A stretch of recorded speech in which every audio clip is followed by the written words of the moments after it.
Hi guys! Today we will be talking about every book that I read in the month of September. So, September was somehow an even better reading month than August. I thought I read a lot of books in August. In September, I completed 19 books and I DNF'd 3. And I only count a book as an actual DNF if I've read at least about 100 pages. There were other books that I started, and then within the first 100 pages, I was like, no. So those I just didn't count because it didn't seem like I'd read enough significant amounts enough of those books. But I wanted to talk about the 19 books that I completed and the other 3 that I read significant amounts of. So let's go ahead and get the DNFs out of the way, and then we'll talk about the others in the order that I read them. This is also in order that I read them. So the first book, unfortunately, that I DNF'd was Tolkien's The Legend of Sigurd and Gudrun. Yeah. I probably pronounced those very wrong, but that's as close as I'm going to get. So, the reason that I DNF'd this is this book is a retelling of certain parts of Norse mythology that Tolkien wrote. Or Tolkien obviously didn't write the Norse mythology, he wrote the retelling. The problem is it was too much like Norse mythology, and I finally just was like, you know what, I don't want to be reading this anymore. Mythology gets weird and gets inappropriate a lot of the time. So, obviously Tolkien's version of it was nowhere near as inappropriate as most versions, but still, there was enough things happened that I finally decided, you know what, this is too much. I didn't want to be reading it anymore. So yeah, I'm not going to get rid of it just because I want to have all of the Tolkien, but I am not going to be reading it ever again. Yeah, not the parts that I read, and not the parts that, yeah, I'm never finishing it. The next one that I DNF'd was A Week in the Life of Rome. I have read several other books in this series, and I remember the other ones I'd read being okay. I've got actually a couple more to talk about that I also was not a big fan of. I did finish those though. But yeah, this one let's just say ancient Rome was a debauched place, and I am aware of this, but that doesn't mean we have to depict all of the debauchery or talk about it on every page. It just got to be too much, and so I just was like, you know what, nah, it's not worth it. And then the last book that I DNF'd was Taliesin by Stephen R. Lawhead. I've heard this is a Christian series, or a Christian author at least. I am not sure. That didn't happen. There was nothing Christian in the first 100 and something pages, and there were just too many references to not inappropriate necessarily. They weren't explicit references or anything, but just there were lots of stuff that I was just not comfortable with. So I finally just said, you know what, I gave up. There is an adaptation of this that's coming out, I don't know when, but in a few years probably. So I wanted to try to read the whole series before the adaptation came out. I may still give the adaptation a try depending on how bad it is. I'm hoping it will be better. But anyway, so there's my 3 DNFs. Alright, now for the more positive stuff, mostly. There's a couple in here that, yeah, I'm not going to have good thoughts on either, but for the most part, these are mostly generally positive. Alright, so first, and probably, looking at the stack, this is probably my favorite book of the month, The Princess and the Goblin by George MacDonald. I loved this book. This is I'd say it's probably middle grade, maybe YA. I'm not really sure where the line would be with this book. And, obviously it's a classic, so back then I don't think those categories even existed, but it's definitely more of a kid's book. And it was just precious, and, let's see. It's about a princess who lives in a kingdom that is being threatened by goblins, and a boy that she meets who helps her to outwit the goblins. And she also meets her great-great-grandmother, or something. I think I left out a few greats, but anyway. It was just very fun, and I really enjoyed this. Alright, next book that I read was The Bait of Ballymaccool by Jennifer Deeble. And I enjoyed this one. I'd probably give it 3, maybe 4 stars, 3.5 stars. I will be reading more about this author. It's about a girl who works at a school for young girls, and she's grown up there. And then this guy shows up one day to deal with his cousin, who is not exactly getting along well with the other girls at the school. And he meets this maid, and they get along very well. and he wants to help her. And nobody else has really, hardly any people have ever been nice to her. So, yes. Don't want to give away too much, but I did also want to mention there is one scene where the two of them are like alone overnight out in the woods. There's nothing inappropriate that happens or anything, but I didn't want to mention that that does occur in this book. But anyway, I still very much enjoyed it. I would probably give it 3.5 out of stars. Not my favorite book ever, but it was still pretty good. All right, next is Dreams of Savannah by Rosanna M. White, and this I really enjoyed. It's about a girl who likes to write stories in Savannah, Georgia, right before, like at the very beginning of the Civil War. And her family they do own slaves. The man that she loves joins up, and then he disappears. And so a lot of the book is just her. She steadfastly believes that he's not dead. And it's her trying to convince everyone else around her that he's not dead, and telling stories about what all he's up to. Let's see. Then he comes back, and he is not dead. The back does reveal that. So, yeah. And you find out really quickly that he's not actually dead. But he's had some worldview changes, shall we say, while he was away. Also did want to mention, again, content warning on this one, that never anything explicit, but there is discussion about how male slave owners often treated female slaves. I will just leave it at that. And but yeah, nothing ever explicit. I really enjoyed this book. I would give it 4 stars. But I also wanted to mention that content note. All right, next book I read was J.R.R. Tolkien's The Fall of Arthur.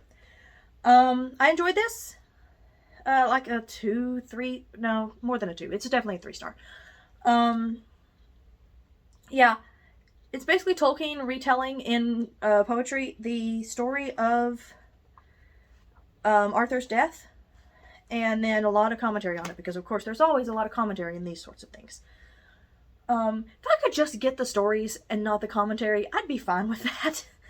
But anyway, yeah, this was good. Obviously there's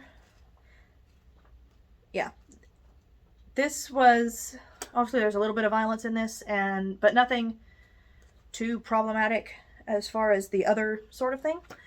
Yeah, I enjoyed it. It would have been better, I think, if I knew the story of Arthur better, which I want to. I want to learn more about the story of Arthur.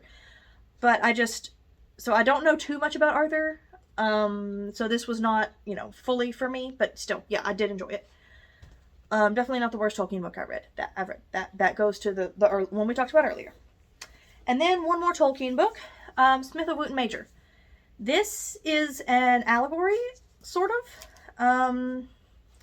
for Tolkien's own life.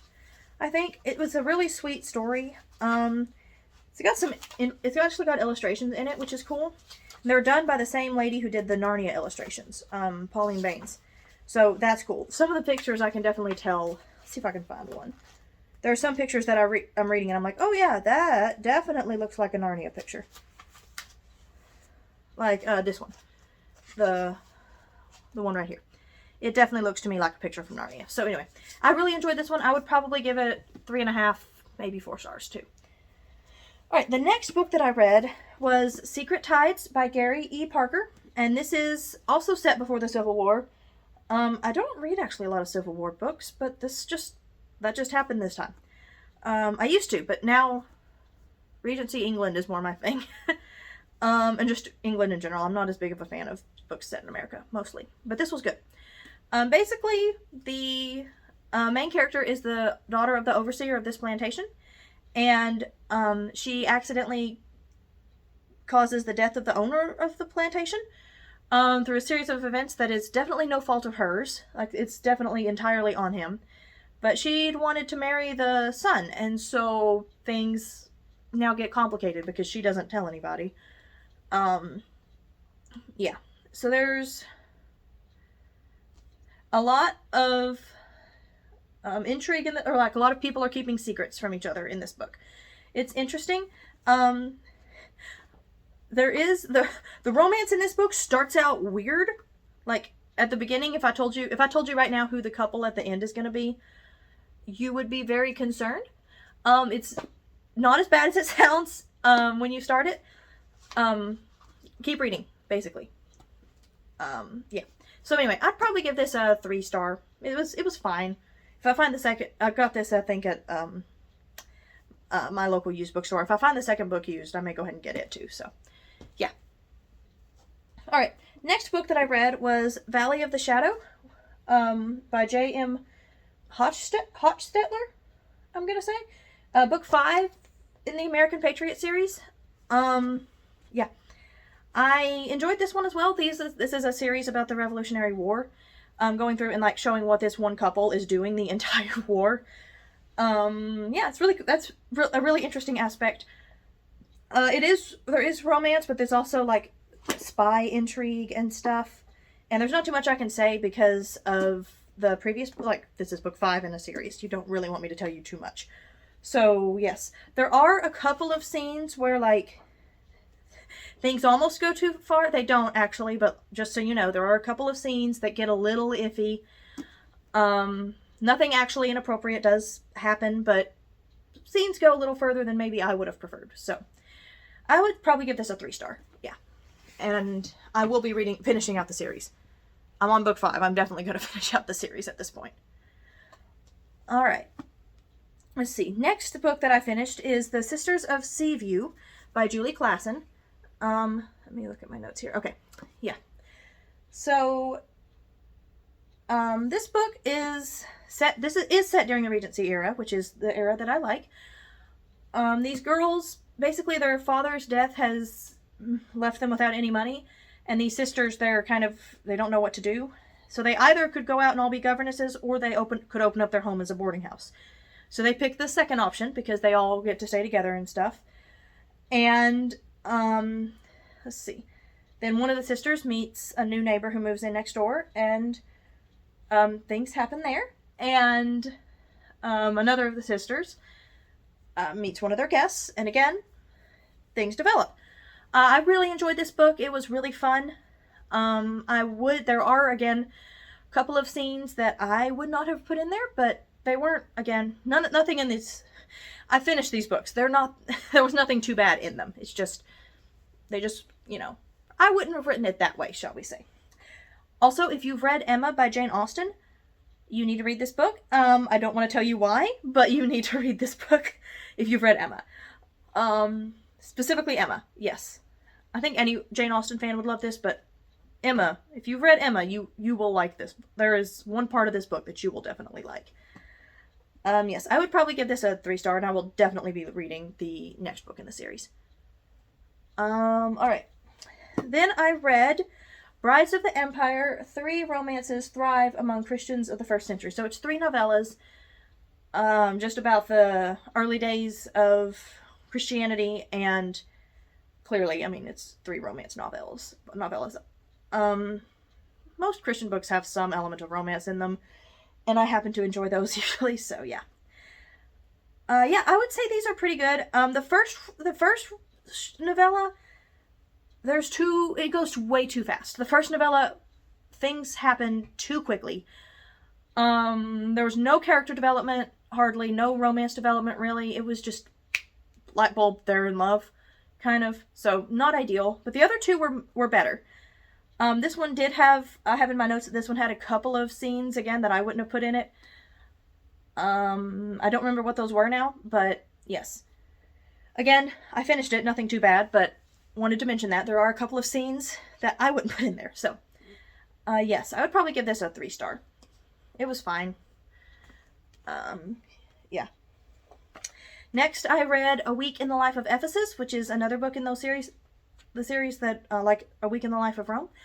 I would give this a 2-star, and that's lucky to be getting that. It was just, I honestly, when I finished this, I thought I could make an entire video doing a rant about this book. It's this small, and no one has ever heard of it but me, I feel like. That's not true. I bought this used, so someone had heard of it before, and someone else did not like it, apparently, because they, sold it to the used bookstore. But, anyway. But it was just, it had some weird. So this takes place in Ephesus around the time period when Revelation was written and sent out to the churches. So first of all, this author holds an eschatological view that I do not, and that I don't think most people outside of scholarly circles do. And let's just say biblical scholarship is not exactly the most biblically accurate group of people. So there is that. It's not necessarily something that would ruin a book for me, but then the other elements of it is that, like, it weirdly applied some of the, like, the letter to Ephesus in the letters to the 7 churches. I guess I should give you a spoiler warning for this, because I feel like I kind of need to explain why I am not suggesting anyone read this, because this part was really theologically just bad. So technically, spoiler warning, I don't encourage you reading this, and I won't go into details or anything about too much of the plot, but... So there's a big struggle in this book with syncretism in the Church of Ephesus, which is interesting because that was not mentioned in the letter to the church that Jesus wrote. So I feel like if Jesus was writing a letter to a church who was struggling with syncretism, he might mention that. But, so it was presented as a bad thing for the most part. However, it was also presented as a bad thing when the church rejected the syncretists and, like, kicked them out of the fellowship, or kicked them out of the house church. So I'm confused, because it definitely said, like, because what Jesus writes to the Ephesians in Revelation is, but I have this against you, that you have left your first love. And so this book applies that to being they were too mean to the syncretists. I don't think that's even an exaggeration for me to say. So, yeah, it was just... It was a weird book. I definitely don't recommend it. 2 stars. Again, if that. Probably 1.5. Yeah. Not great. Alright. Next book is another one in that series. A Week in the Life of a Greco-Roman Woman. This is, again, kind of similar. This is sort of going through showing, like, there's scholarly sources in here telling you, like, just about her life. Again, 1.5. I don't even think I'd give it 1.5. I'd probably say this is a 1 star. Like, these two, I want to bump that other one down. These are both 1-star books. Did not really enjoy them. The thing is, every book in the series is also written by different authors, so there's definitely the possibility that, like, there's one that works for me and the rest don't, and that's totally possible because they're different authors. But anyway, this had a very inappropriate scene, but it was like, there was nothing that implied that anything like that would be happening. And then, like, 10 pages from the end, that happened. Like, a really inappropriate scene. And I was like, I did finally finish it out because I was only 10 pages from the end and I figured it wouldn't happen again, and it didn't. But, yeah. 1 star, negative stars because of that. Also, there is, as a trigger warning, I don't like that term. As a warning for anyone who may struggle with this topic, it seems like the main character is going through a miscarriage through the entire book. So if you don't want to read about that, also, don't read this book. But anyway, it was so short that I was like, I'll just go ahead and read the whole book through. But, yeah, nothing interesting, really. Nothing really, nothing to write home about, and that one scene drops it down to a 1 star. So yeah, both of those I'm actually just going to give 1 star, because unless I find one by an author that I've read before, at this point, I'm not going to try any more random books in that series. I probably should have known that, considering that they were written by scholars. But, yeah. So, next, on to a much better topic, much easier to talk about, Joseph, Dreamer of Dreams, by Ellen Gunderson Traylor. This I would probably give a probably a 3 star maybe. I have not found that's not true. I have found only one adaptation of the story of Joseph that I really like, and this is obviously Joseph, Old Testament Joseph. Yeah, I mean, this was fine, but there has to be a perfect story or book of the story of Joseph that I just haven't found. So if you know of any good ones, let me know. The only one that I can say that I really love is called, I think it's The Dreamer, the Schemer, and the Robe. Here, I'll put a picture of it right here.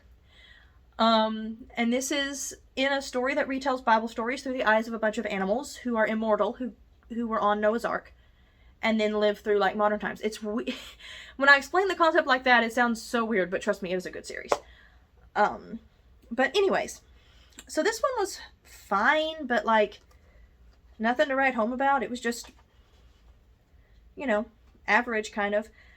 I was not a big fan of the fact that like Leah took her anger at Rachel and stuff. Like, she was very mean to Joseph. She took it out on Joseph. I'm not very big fan of that. And this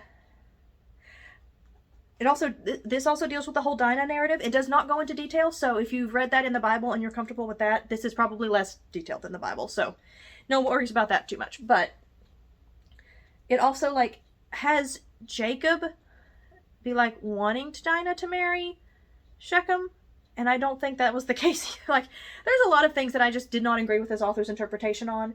It was fine. I give it a 3-star. Not going to turn me off of reading any of her other books, but yeah. I want a good, if you know of a good Joseph story, let me know, please, because I want to read more good Joseph stories, because the Joseph narrative is one of the best in the Bible, in my opinion. I mean, obviously, excluding Jesus and all that, like, the Joseph narrative is one of the most developed, and I just really enjoy reading it. And I would enjoy reading a good adaptation of it, so if you know of one, let me know. Besides, also, Joseph, King of Dreams, the DreamWorks movie. It's not great as far as political accuracy, but I have watched that since I was a kid, so I do enjoy that one. Alright, next I read Space Drifters, The Emerald Enigma by Paul Regnier or Regnier. Whichever one, I'm not sure, but this was good. I actually really enjoyed this. I blew through this in one night. Like one sitting, pretty much. Yes. The main character is essentially Han Solo.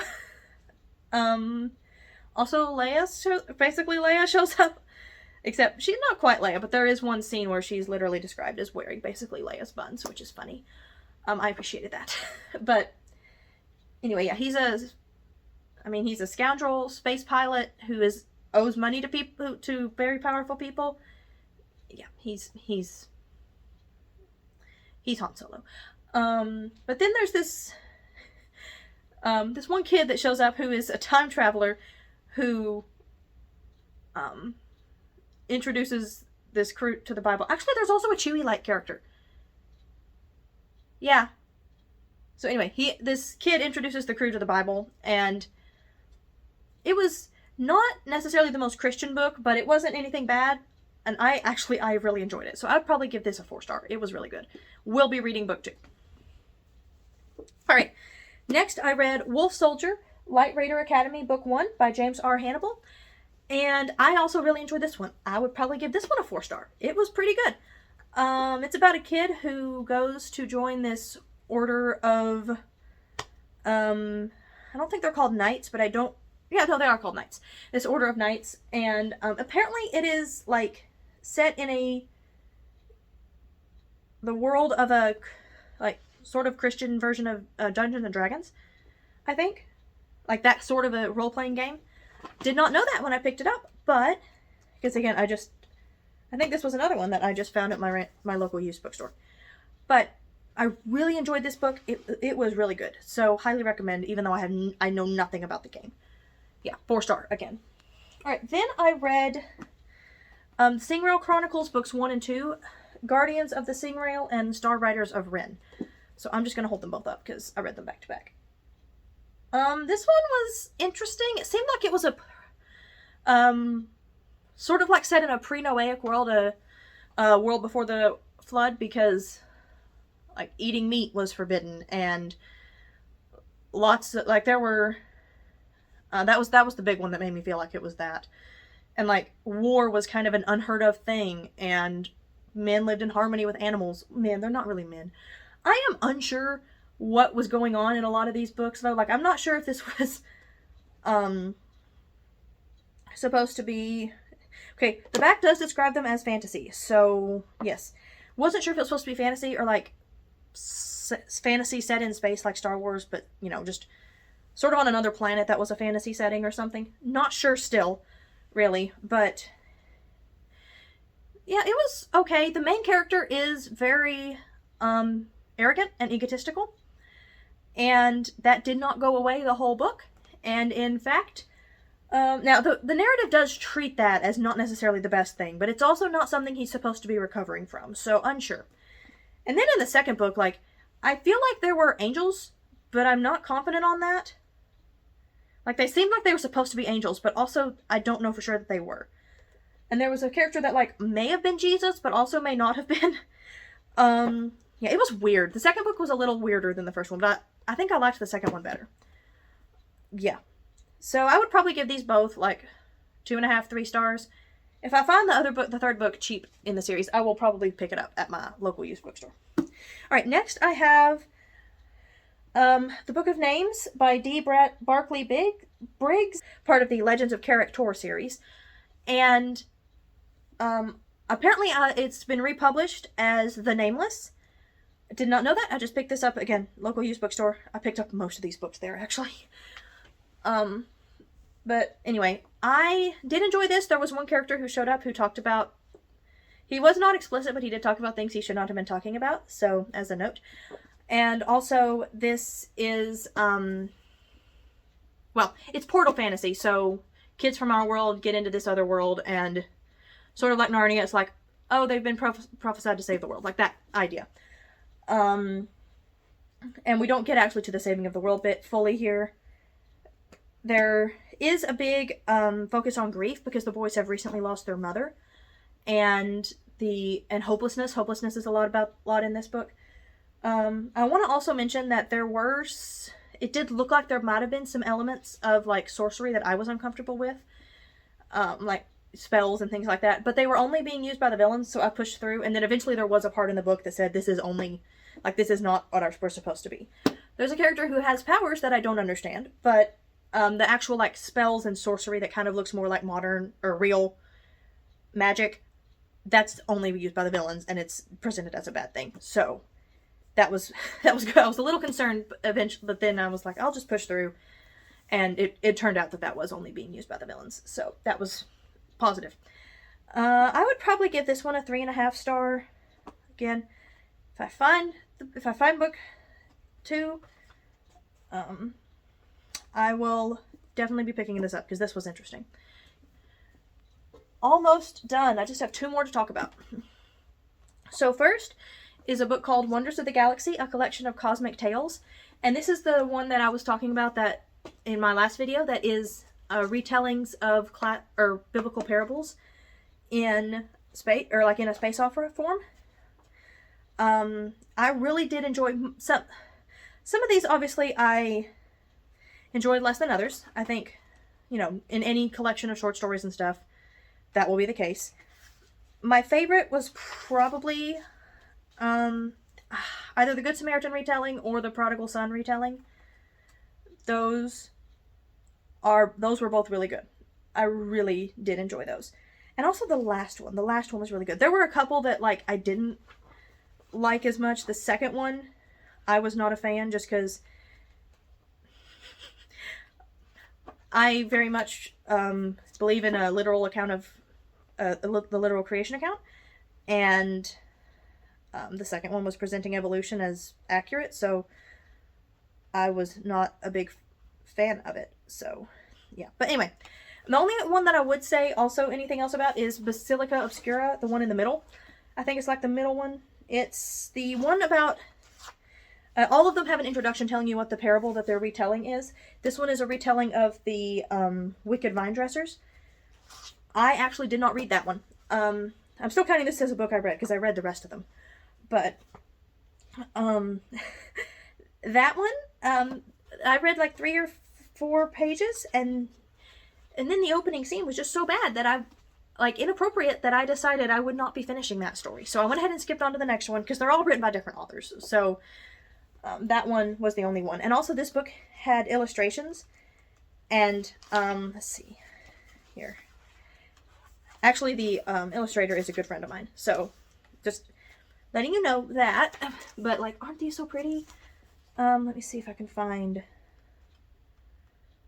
the next one. Let's see. Yeah. So, yeah, these were all, I really did enjoy. I did enjoy this book. I skipped that one, though. I would do not read that Basilica Obscura specifically. You can read the rest of them. The rest of them were fine.